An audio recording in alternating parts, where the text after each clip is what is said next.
মানে আওয়ামী লীগ এবং যুবলীগ ছাত্রলীগ নেতাদের ব্যাপারে যেই মনোভাবটা, সেই মনোভাবটা আপাতত নির্বাচনের কারণে স্থগিত থাকলেও এইটা সম্ভবত নির্বাচনের পর অব্যাহত থাকবে।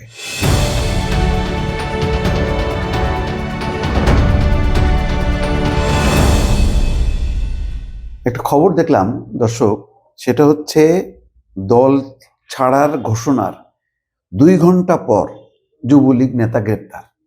তার মানে দল ছেড়েও, মানে আনুষ্ঠানিক ঘোষণা দিয়েও আর কুল পাচ্ছেন না, তারপরেও গ্রেপ্তার হয়েছেন, কারণ তার নামে মামলা আছে। খবর হচ্ছে এই দুপুর 12টায় সংবাদ সম্মেলন করে দল থেকে পদত্যাগের ঘোষণা দেন যুবলীগ নেতা। এরপর এলাকায় একটি বিয়ের অনুষ্ঠানে যান। সেখান থেকে বের হওয়ার সময় বেলা 2টার দিকে পুলিশ তাকে গ্রেপ্তার করে।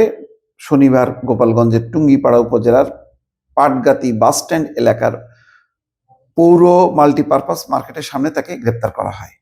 গ্রেপ্তার লেলিন সাহা, 36 বছর বয়স, টুঙ্গিপাড়া পৌর যুবলীগের যুগ্ম সাধারণ সম্পাদকের দায়িত্বে ছিলেন। তিনি উপজেলা পাটগাতি গ্রামের বাসিন্দা। গতকাল বিকেলে পুলিশের উপর হামলা এবং সরকারি গাড়ি ভাঙচুরের মামলায় আদালতের মাধ্যমে তাকে কারাগারে পাঠানো হয়। গ্রেপ্তারের বিষয়টি নিশ্চিত করেছেন টুঙ্গিপাড়া থানার উপপরিদর্শক মনির হোসেন। যাই হোক, এখন এই মনির লেলিন সাহা যুবলীগ নেতা। এখন নির্বাচনের সময় অনেকেই হয়তো ভাবছেন যে যেভাবে বিভিন্ন দল টানাটানি করছে, জামাত টানছে, বিএনপি টানছে, তো তুলনামূলকভাবে পরিবেশটা অনুকূলে, যে কারণে হয়তো এখন আওয়ামী লীগ, যুবলীগ, ছাত্রলীগ এসব দলের সঙ্গে যারা যুক্ত, যারা আত্মগোপনে ছিলেন, এখন তারা প্রকাশ্যে আসছেন এবং বিভিন্ন দলের সঙ্গে আতাত করছেন বা মিশে যাচ্ছেন। তারাও আশ্বাস দিচ্ছেন যে আমাদের সাথে থাকো। কিন্তু সবকিছু মিলায় হয়তো বিষয়টা আপাতত, চূড়ান্ত অর্থে কি তারা রক্ষা পাবেন বা আত্মীকরণ হয়ে যাবেন? আমার ধারণা যে নির্বাচনের পর, এখন যে পরিস্থিতিটা, নির্বাচনের পর পরিস্থিতিটা বদলাবে। তখন হয়তো যেই মানে একেবারে এখন ধরো মারো কাটো, মানে আওয়ামী লীগ এবং যুবলীগ ছাত্রলীগ নেতাদের ব্যাপারে যেই মনোভাবটা, সেই মনোভাবটা আপাতত নির্বাচনের কারণে স্থগিত থাকলেও এইটা সম্ভবত নির্বাচনের পর অব্যাহত থাকবে। অব্যাহত থাকারই কথা, কারণ তখন পরিস্থিতি পরিবর্তন হবে। কারণ যে দলই ক্ষমতায় আসুক না কেন, বিএনপি বা জামাত, এখন যেহেতু কোনো একটা বলা যায় সরকারবিহীন একটা অবস্থায়, মানে অন্তর্বর্তী সরকারকে কেউ গুরুত্ব দিচ্ছে না, ফলে যে যার মতন করে কেউ দলে ভিড়াচ্ছে, দলে না আসলে তাকে ধরো মারো কাটো, এরকম একটা পরিবেশ। সেই পরিবেশটা হয়তো মানে পরিবর্তন হবে যখন একটা নির্বাচিত সরকার আসবে।